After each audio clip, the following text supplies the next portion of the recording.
नमस्कार साथियों, आज का विषय बहुत महत्वपूर्ण है। देखिए, सरहद पर भारत और चाइना की सीमा आप देख ही पा रहे होंगे। यहाँ पर हमारा लद्दाख का इलाका है, यहाँ से चाइना की सीमा जुड़ती है। यहाँ पर हमारा उत्तराखंड का इलाका है, फिर उसके बाद ये पूरा का पूरा नेपाल है यहाँ पर टोटल। इसके बाद हमारे यहाँ पर सिक्किम है और इस वाला इलाके में भूटान है और ये पूरी की पूरी सीमा अरुणाचल प्रदेश की है और इससे नीचे हमारा म्यांमार है। ये जो बॉर्डर लाइन आपको यहाँ पर दिख रही है, इसके चारों ओर चाइना लगातार बहुत ही बड़े पैमाने पर कंस्ट्रक्शन कर रहा है। और जो लेटेस्ट कंस्ट्रक्शन की खबर आपके सामने आ रही है, इंडिया टुडे ने एक आर्टिकल छापा था, उसके बाद से कहीं ना कहीं देश में बहुत ही बड़े पैमाने पर चाइना के खिलाफ एक तरह से स्ट्रेटेजी बनाने की तैयारी भारत के द्वारा की जा रही है।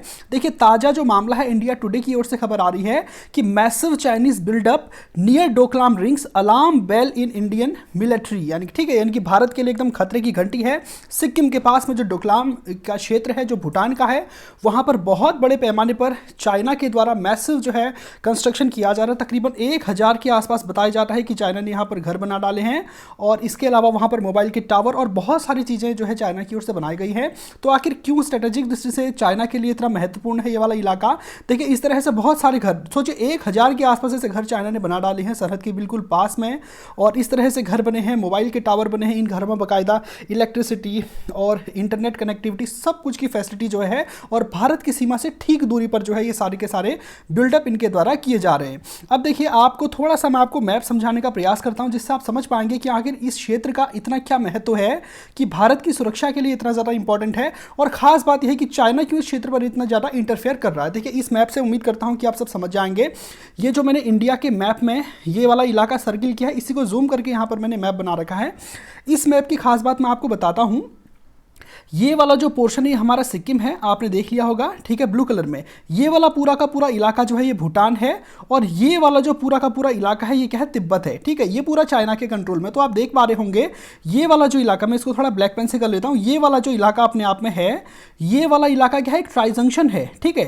ध्यान रखना, भारत की सीमा भी इस इलाके में आती है अपने आप में, भूटान की सीमा भी इस इलाके में आती है और चाइना का तो पूरा का पूरा बॉर्डर ही यहाँ पर अपने आप में है। तो ये वाला जो इलाका है, भारत, भूटान और चाइना, इन सबका एक ट्राई जंक्शन है और बहुत ही स्ट्रेटेजिक दृष्टि से ये बहुत ही इंपॉर्टेंट है। अब चाइना आखिर इस बॉर्डर पर कहां पर कंस्ट्रक्शन कर रहा है, सबसे ज़्यादा इंपॉर्टेंट तो अपने आप में यही है।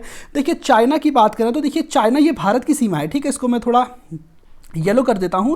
ये इंडिया वाला बॉर्डर है, ठीक है, जो आपको लेफ्ट हैंड साइड में दिख रहा होगा वेस्ट की तरफ, ये इंडिया का बॉर्डर है। देखिए, चाइना इस ओर कभी आंख उठाकर देखता भी नहीं, क्योंकि इनको एक ऐसा जोरदार वाला जवाब इनको इससे पूर्व में मिल चुका है कि चाइना इस तरफ अब कंस्ट्रक्शन, इस तरफ जो है सीमा पर जो है एक तरह से विवाद नहीं चाहता। क्योंकि देखिए, 1967 का वॉर आपने सुना होगा, इससे पहले 1962 के वॉर में भारत चाइना की उसमें वॉर होता है, जिसमें चाइना जीत जाता, भारत की बहुत बुरी हार होती है। लेकिन इसके 5 साल के बाद 1967 में चाइना क्या करता है, चाइना एक गलत हरकत करने का प्रयास करता है, ठीक है। हमारी जो ये वाली सरहद है, यहां पर हमारा जो ये वाला बॉर्डर है, यहाँ इसके बिल्कुल पास पर जो है चाइना कंस्ट्रक्शन करने का प्रयास करता है और भारत के क्षेत्र में जो है घुसपैठ करने का प्रयास करता है। तो 1967 में भारत की सेना ने एक ऐसा मुंहतोड़ जवाब चाइना को दिया था। 4 दिन तक लगातार इस इलाके में फायरिंग, गोलीबारी सब होती रही और भारतीय सेना ने चाइना के 340 सैनिक जो है यहाँ पर मार डाले। उसने जितना भी कंस्ट्रक्शन किया था भारत की सीमा के पास में, वो लगभग पूरा का पूरा तोड़ दिया। और जब आखिर में जब युद्ध विराम 4 दिन के बाद यहाँ पर होता है, भारत के लगभग 88 सैनिक जो है शहीद हो जाते हैं इस ऑपरेशन में और 340 चीन के सैनिक जो है यहाँ पर मार डाले जाते हैं। और जब बाद में जांच होती है तो हमारे जितने भी सोल्जर्स जिनकी डेथ हुई थी, लगभग 88 के आसपास सोल्जर, वो इस इलाके में पाए जाते हैं, ठीक है। यानी कि भारत ने इस इलाके पर अटैक किया था एक तरह से, इनके जितने भी कंस्ट्रक्शन है सबको तोड़े थे और चीन के इलाके में जो है भारत के सोल्जर्स जो है वहां पर उनकी बॉडीज इत्यादि मिली थी, भारत के जो सैनिक थे। तो बहुत बड़े पैमाने पर उस समय कन्फ्लिक्ट हुआ था और उसके बाद जो है, उसके बाद से लेकर अब तक, ठीक है, 2017 तक ही नहीं, अभी तक भी चाइना की सेना इस ओर जो भारत की सीमा है इस तरफ कोई भी कंस्ट्रक्शन नहीं करती। क्योंकि देखिए, यहाँ पर का जो इलाका ये बहुत ऊंचा है। वर्तमान में चाइना जो यथास्थिति बनाने का प्रयास कर रहा है, यथास्थिति को नुकसान पहुंचाने का प्रयास कर रहा है, वो इस बॉर्डर पर नहीं, वो इस बॉर्डर पर कर रहा है, ठीक है। ये वाला जो इलाका है यहाँ आपका, ठीक है, ये वाला जो इलाका है ये भूटान के साथ बॉर्डर लगता है। ये पूरा यहाँ पर तक तिब्बत है, ठीक है। ये जो अंदर को आया हुआ इलाका है ये पूरा का पूरा तिब्बत है। इसको चुंबी वैली बोलते हैं। ये आपके कॉम्पिटिटिव एग्जाम में बहुत इंपॉर्टेंट है। चुंबी घाटी कहाँ पर स्थित है पूछ लेगा।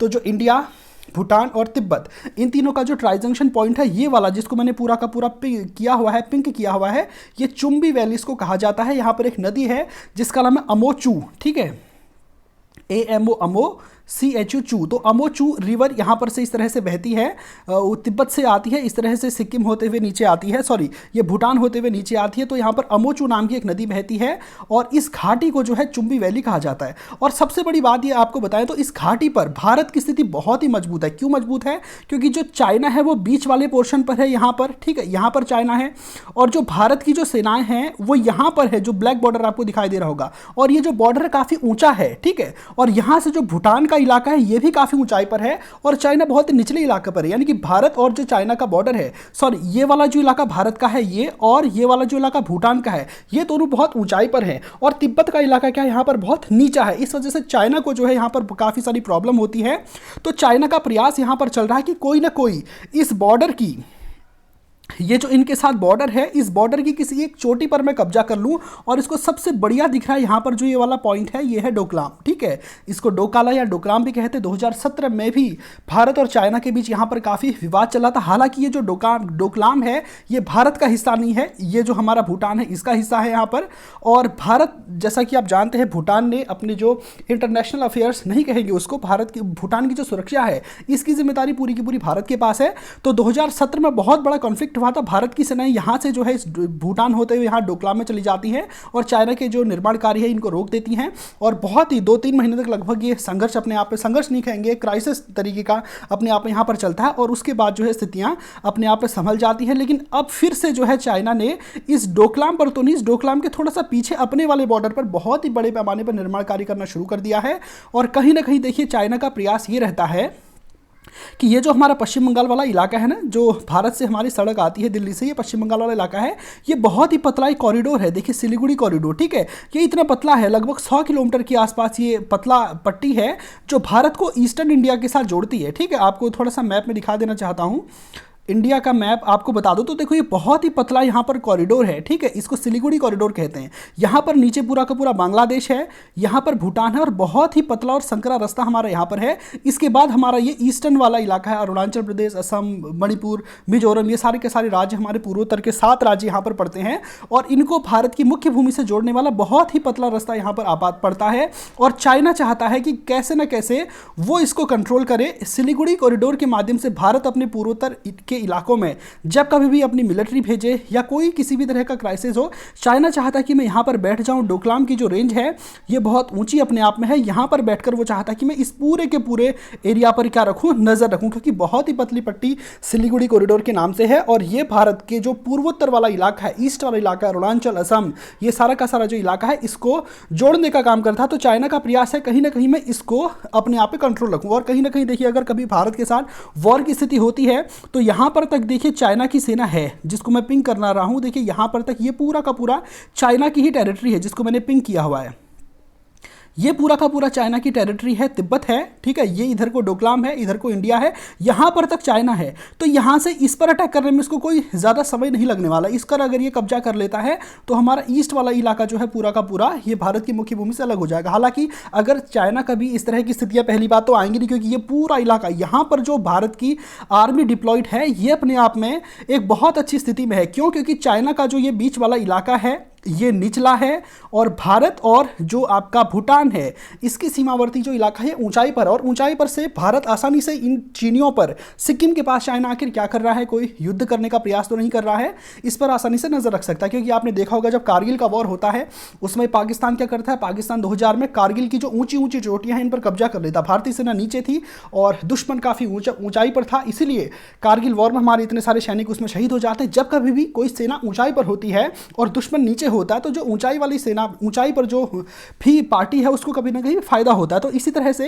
ये जो सिक्किम वाला इलाका है यहाँ पर और भूटान वाले इलाके पर, ये दोनों ऊंचाई वाले पहाड़ है, यहाँ पर भारत का अच्छा खासा कब्जा और बहुत ही मजबूत स्थिति में अरुणाचल और लद्दाख, इन दोनों ही इलाकों में सबसे मजबूत स्थिति अगर हम कहें, देखिए चीन के साथ हमारी अरुणाचल पर भी बॉर्डर डिस्प्यूट चल रहा है, लद्दाख में भी चल रहा है, यहाँ पर भी चल रहा है। तो सबसे मजबूत स्थिति में अगर कहीं पर भारत की सेना है तो वो सिक्किम बॉर्डर पर है, ठीक है। इससे पहले नाथुला और चोला दर्रे पर 1967 में वॉर भी हुआ था, जैसा कि मैं आपको बता चुका हूं, और भारत ने इसी स्ट्रेटेजिक लोकेशन की वजह से 340 सैनिक चाइना के मार डाले थे। 88 भारतीय सैनिक भी इस हमले में शहीद होते हैं। 4 दिन तक लगातार ये युद्ध चला था और इस युद्ध को जो है आज भी भारत के इतिहास में बहुत ही सम्मान की दृष्टि से देखा जाता है। तो इसी के साथ भारत में राजनीति भी अपने आप में शुरू हो गई है। राजनीतिक दलों ने भी सरकार को घेरना शुरू कर दिया है। अरविंद केजरीवाल का इस संबंध में ट्वीट आया है कि पीएम चीन से इतना क्यों डरते हैं, भारत एक बहुत मजबूत राष्ट्र है जो इसका मुंहतोड़ जवाब दे सकता है, प्राइम मिनिस्टर को क्या दिखानी चाहिए, हिम्मत दिखानी चाहिए। तो इस तरह से मैसिव कंस्ट्रक्शन भारत की सीमा के पास चाइना कर रहा है और लगातार नए नए स्तर से जो है इस तरह का प्रयास कर रहा है। हाल ही में जो चाइना के ये जो भूटान के जो किंग हैं उनका भारत दौरा भी हुआ था। भारत के जो विदेश मंत्री एस जयशंकर है, इन्होंने इनको रिसीव करने के लिए भी गए थे। और इसी के साथ भूटान का जो ये वाला इलाका है, ठीक यहाँ पर डोकलाम के ठीक बगल में, जिसको मैं ब्लैक कर रहा हूँ, यहाँ पर एक कोई डिस्ट्रिक्ट है, हार डिस्ट्रिक्ट इसका नाम है, हार है, ठीक है। इस जिले में भारत और भूटान इन दोनों के अधिकारियों की जो सैन्य अधिकारी हैं उनकी एक मीटिंग भी हुई थी। इसमें बाकायदा इस डोकलाम क्षेत्र को लेकर चर्चा की गई और उम्मीद करते हैं कि भारत भी सरहद पर जिस तरह से चीन अपनी सीमा के पास में इतना बड़े पैमाने पर कंस्ट्रक्शन कर रहा है, उसी तरह से भारत भी बहुत जल्द अपनी जो ये बॉर्डर इलाके हैं यहाँ तक ट्रेन को ले जाने का सपना पूरा करे और सड़क पूरी तरह से बनाए, ताकि कभी भी युद्ध की स्थिति आती है तो सैनिकों का जो आवागमन है बॉर्डर पर वो फास्टेस्ट हो सके। ठीक है, तो आज के सेशन को यहीं पे समाप्त करते हैं। धन्यवाद।